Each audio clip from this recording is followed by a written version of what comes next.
Happy Monday, everyone, and thanks so much for joining us tonight on UpNorthLive Unscripted at 6:30. I hope you all had a wonderful weekend. I know Saturday was a pretty decent day to get outside. We had some sunshine. It was a little cooler, though, and Sunday was cooler and a little bit rainy, so it finally felt like it was fall time. Felt like it was November, and then I woke up today, and it was rainy, which was good. We need the rain, but it was 64 degrees when I woke up. I was pretty shocked by that. So, Joe, are we back into a stretch of warm weather again, or is it just like a one-day thing? How about a two-day thing? Okay. Today and tomorrow. Okay. Yeah, and then we'll go in the 50s, which is still a little above normal, but we'll drop down a little bit. But yeah, the whole fall has been a little weird. So weird. Weather-wise. Yeah, Saturday was gorgeous though. It was we had those blue skies. It was just fantastic. And then we did get some of that rain. We're starting though, Maya. The good thing is here, if you recall, we had rain last week too, and now the rain here. We're starting to at least catch up a little bit for how dry it's been so far this fall. And we'll have another round of rain tomorrow, so another warm day, but another rainy one as we head into Election Day. We'll look at that and what to expect the rest of the week coming up a little later. All right, thank you, Joe. And with tomorrow being Election Day, the last day to vote in person was yesterday. So today we are taking a look at the numbers, both absentee and early in-person voting, and how they amount to places and things Michiganders are a little more familiar with. So here's Allie Baxter with the breakdown. 7 million cases of Vernors are sold every year. That's also how many people are registered to vote in Michigan. 3 million voted early either in person or by absentee ballot. 1 million more, or 4 million people, cross the Mackinac Bridge every year. 1.2 million voted early in person. 300,000 more people visit Sleeping Bear Dunes National Lakeshore every year. But the number of in-person early voters could fill 20 Ford Fields where the Detroit Lions play, or 30 Comerica Parks where the Tigers play. Let's take a closer look at northern Michigan. A little over 600 people voted early in person in Mackinac County. That's 3 times the number of people who fit on a ferry to Mackinac Island. Grand Traverse County mailed out the most absentee ballots to voters in northern Michigan at 30,000. That's the same number of people who walked the Mackinac Bridge on Labor Day. 111,000 people in northwest lakeshore communities from Mason up to Emmett County voted early. That would overflow seats in the Big House at the University of Michigan. There's 129 lighthouses across Michigan, which is nearly the same number of voters who returned their absentee ballot on Beaver Island. In northern Michigan, Allie Baxter, UpNorthLive News.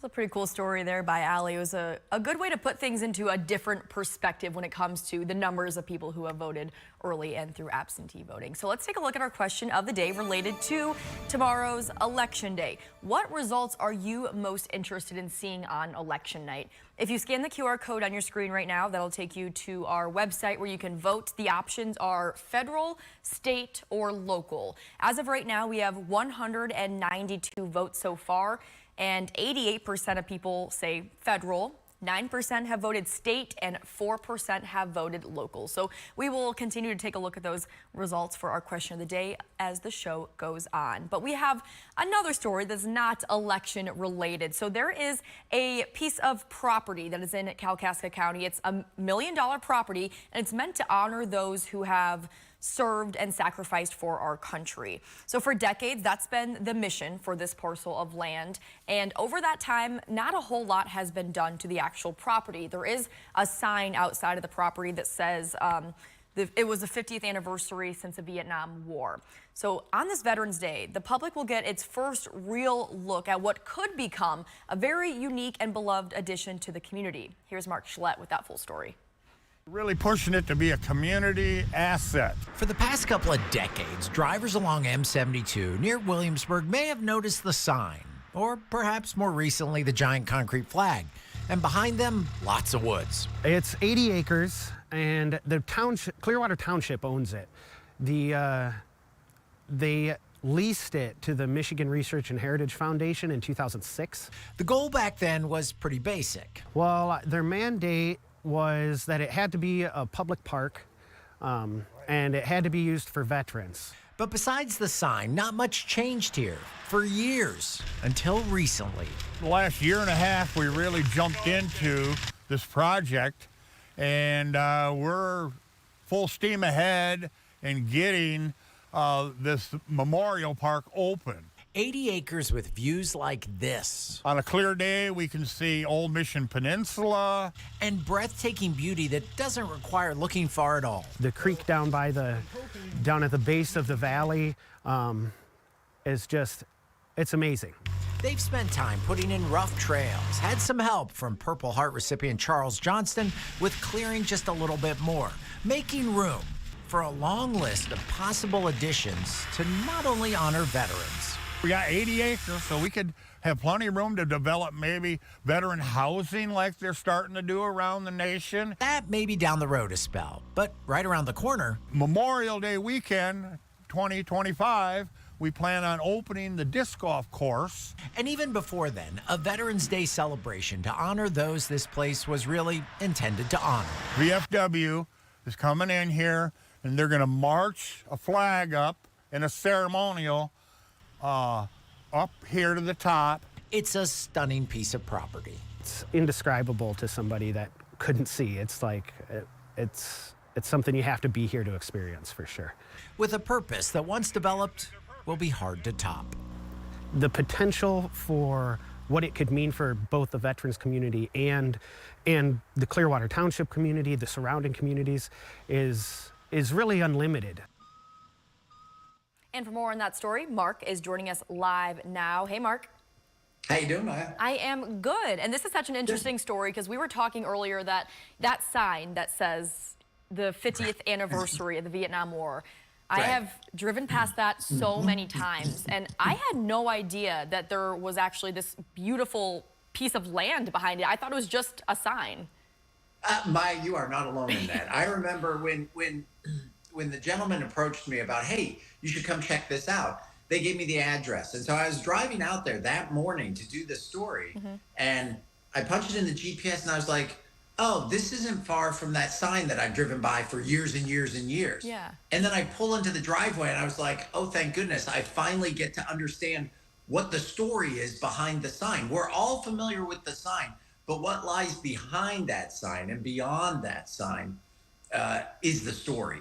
And it's a beautiful piece of property. It is a remarkable piece of property that back in 2006 was kind of set aside by Clearwater Township to be a park, condition number one. And condition number two was that it had something to do with veterans. And it kind of stalled out a little bit. And just in the last couple of years, kind of it's amped back up. And it's like, we're going to make this happen. And you look at the work that's being done out there, it's beautiful. It's tremendous. It is going to be such an asset to that community and such a tribute to the men and women that have served our country.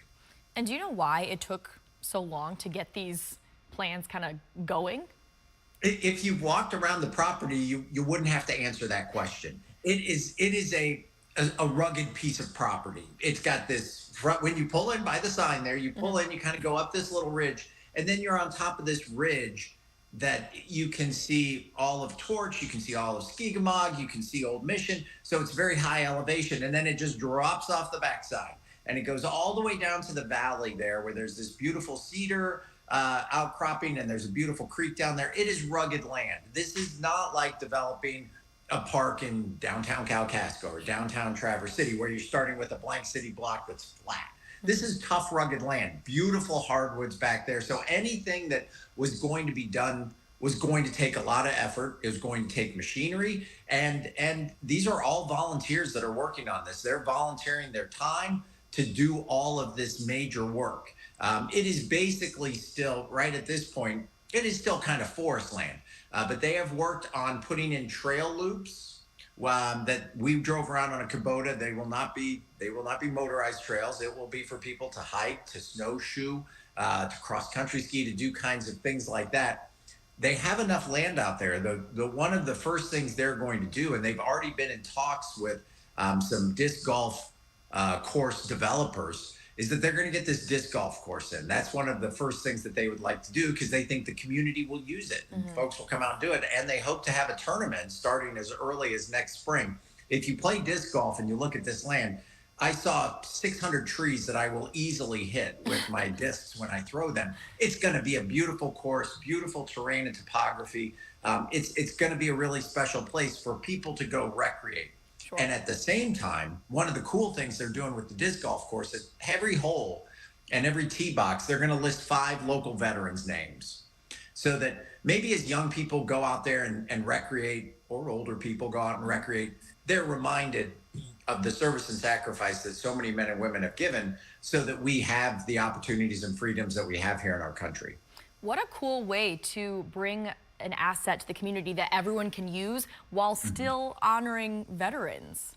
Yeah, and there will be monuments out there, memorials. There will be places where you can pay tribute to the people who made that choice in service. But also, it is a place for veterans, and I think they're going to build a building out there where veterans can go to get resources. Not like a giant office building, but a small building where, like, you know, on the 3rd Monday of every month, you can go there and there will be somebody from Veterans Affairs there, or a concept like that, where there is a building, because Kalkaska County, I've been told, doesn't necessarily have office space dedicated to those kinds of services, where this can be a resource center as well for the veterans to go. Wow, that's amazing. So, Mark, what's the next step for getting this park up and open for the entire community? Well, the exciting next step is really November 11th. It's Veterans Day. They're going to do a large ceremony out there. Kalkaska, I believe the Kalkaska High School Band is going to be there.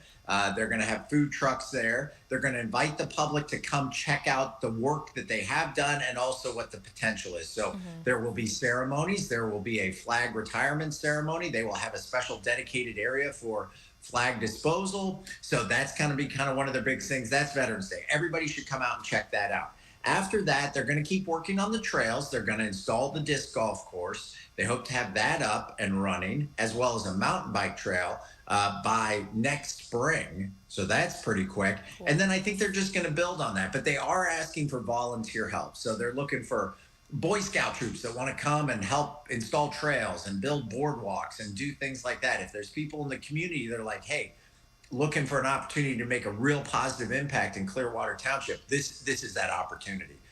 So they are gaining momentum. It took a long time to get to this point, but this crew is dedicated and committed to making this happen as soon as possible. So I don't think this is going to linger around in its current state very long. There will be changes out there, and I think everyone's pretty excited about that. I mean, I'm excited. I'm excited to see the progress that's made on this beautiful piece of property. So, Mark, thanks so much for joining us for more on that story. And we do have one more story before we take a first commercial break, as long as that's okay with my producer. We're good. Okay, yay, got the green light. Okay, so we are in fall, but snow is right around the corner. And our meteorologist, Trevor Robideau, reports on NOAA's winter outlook and what that means for us here in northern Michigan. The Climate Prediction Center is predicting a La Niña for this year's winter after an El Niño last year. After a record-setting low precipitation winter a year ago, the Climate Prediction Center thinks Michigan will get more than normal this year. Now, before we get into our winter outlook, we do need to explain what a La Niña is. Last year, we had an El Niño year. This year, the Climate Prediction Center is predicting we will have a La Niña over the course of the winter. Now, a La Niña is characterized by a cooler pool of water over the eastern Pacific, close to Central America and Mexico. So normally, east to west trade winds push warm surface waters towards Asia. Now, in a La Niña year specifically, those winds are enhanced, and that pushes the warmer pool of water out further to the west and allows upwelling of cooler water from down below the surface to rise up to the surface, and that's categorizing this cooler than average water temperatures, again, over the eastern Pacific.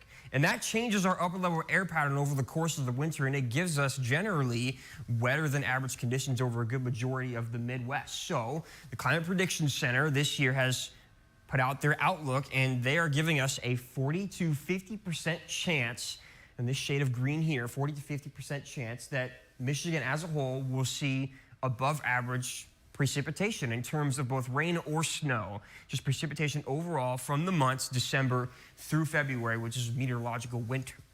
Now, there's a lot of factors that go into this, but generally speaking, a La Niña and El Niño, those will tilt the favor in one direction or the other. So it's not guaranteed that this will happen, but it does seem that we're at least leaning towards a little bit more precipitation. Now, in terms of temperature, we're looking to be about the same. The white generally means equal chances to be a little bit more or less than average temperature over the course of the meteorological winter, which again is December through February. There is portions of the east that could lean just a tad bit warmer, but generally the temperatures at the moment, given by the Climate Prediction Center, look to be right around the average this upcoming winter. In northern Michigan, Trevor Robideau, Up North Live News. And Joe will have much more on the weather for the rest of the week in just a few minutes. Stay with us. I'm Jada Johnson from Big Boys TV, and the Fish and Game Report is sponsored by Johnson's Propane.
Well, it's been a warm and rainy way to start the work week. And for those folks who are going to be voting tomorrow on actual election day, Joe, if people are heading out to the polls in the morning, afternoon, do you think they're going to want to bring an umbrella just to kind of run inside? I think so. It's going to be rainy? Yeah, pretty rainy. I think a round in the morning, some showers in the afternoon, and then another round of rain in the evening tomorrow. And kind of sandwiched in between is the middle of the day there. Yeah. We've had rain too, you know, last night Maya rained, we had more rain today. But once we get past tomorrow, then we're gonna start trying things out. Let's take a look. Yeah, there's radar. There's not a lot of rain right now. We actually have kind of like drizzle out there, a few light showers. It feels damp. It's also pretty warm. Let's go to Gaylord right now. There's a live look downtown where, look at the temperature, it's 62. I mean, it could be, you know, this is the time of the year, it could be 20. Right now, but it's 62 there, cloudy skies, and of course a little bit of drizzle. Three big things in weather: one more day of rain tomorrow, and then that rain will end tomorrow night, and then we have a 4-day dry stretch coming up. So if you're looking, you know, for maybe a stretch for outdoor activities, things like that, Wednesday through Saturday looking good. with temperatures remaining above normal, generally in the 50s. Our normal highs this time of the year, 45 to 50. We mentioned how mild it is. Here's a look around the Great Lakes. A lot of 60s out there still. Earlier, Detroit was at 71 about 2 hours ago. We have 60s all the way up to Pellston, where right now at the airport there in Emmett County, it's at 64. Here's the setup in terms of what's going on the weather map tonight. So we have a cold front from the western UP all the way down into Missouri, attached to low pressure. That area of low pressure you see down there, the big L near Wichita, that's going to ride up along our passing cold front. So that's going to keep the rain in the forecast. And here's what that looks like on Stormcast. Showers tonight, and then look late tonight. That's tomorrow morning. Get a big kind of slug of rain in here, another one coming in. Showers tomorrow afternoon, and then there's the next round of rain tomorrow night. We're going to get a fair amount of rain here, and then that'll end, and we get back to dry weather, it looks like Wednesday and Thursday. So Wednesday, the clouds depart, nice afternoon, and then Thursday, we're back to full sunshine. Thursday looks like a really nice day coming up. There's our extended forecast all the way out through Veterans Day, which is next Monday. So Wednesday, Thursday, Friday, Saturday, dry, and pretty consistent temperatures will mainly stay in the 50s, which is a tad bit above normal. And if you're looking ahead to the weekend, I know it's only Monday evening, but if you're looking ahead to the weekend, Saturday looks better than Sunday in terms of outdoor activities. It looks like some rain comes in on Sunday, Maya. It's never too early to start looking ahead to the weekend, No, Joe. that's right. All right, thank you so much for that. And we are going to check in with Sports Director Harrison Beebe in just a few minutes after this break.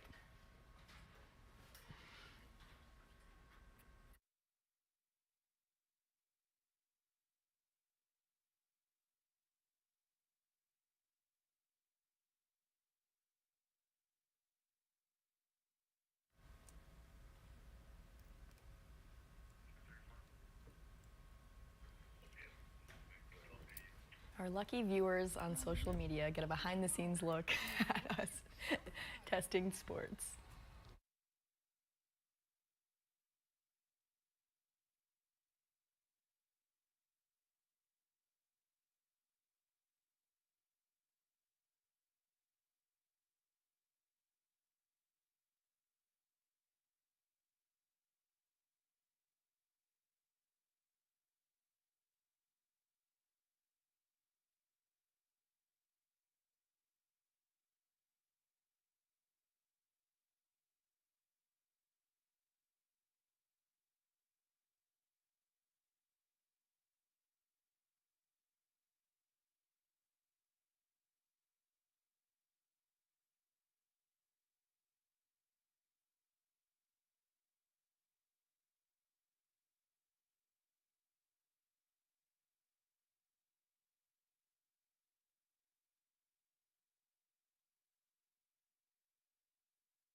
Well, tonight is opening night for college basketball, and sports director Harrison Beebe joins us live now from the Content Center. And Harrison, we know some Michigan State teams are playing tonight. They are. Actually, the Michigan women's team has the signature matchup on the women's side of things. They're playing #1 ranked and defending national champions South Carolina. I believe that game gets started at 7:30.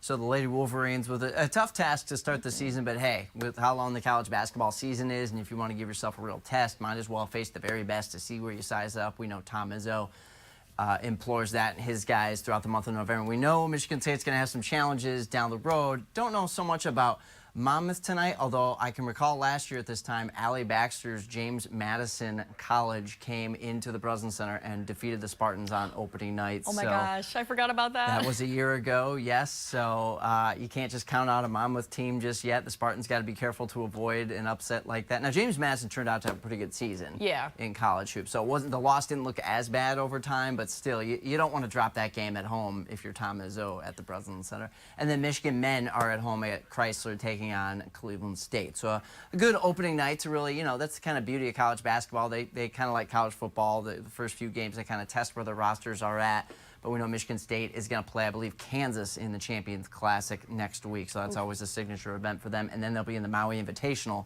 at the end of the month. But Maya, quick before we go, Lions beating the Packers 24-14.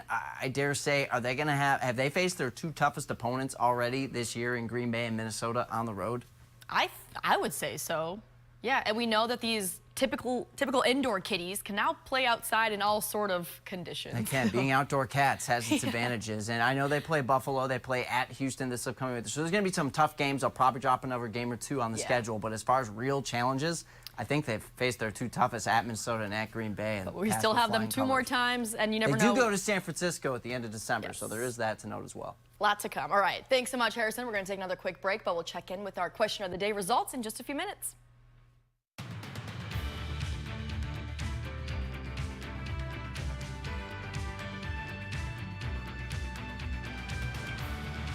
Salon services are furnished by Epiphany Advanced Academy in East Acme.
It is election eve, and for our question of the day, we want to know what results are you most interested in seeing on election night, which is tomorrow.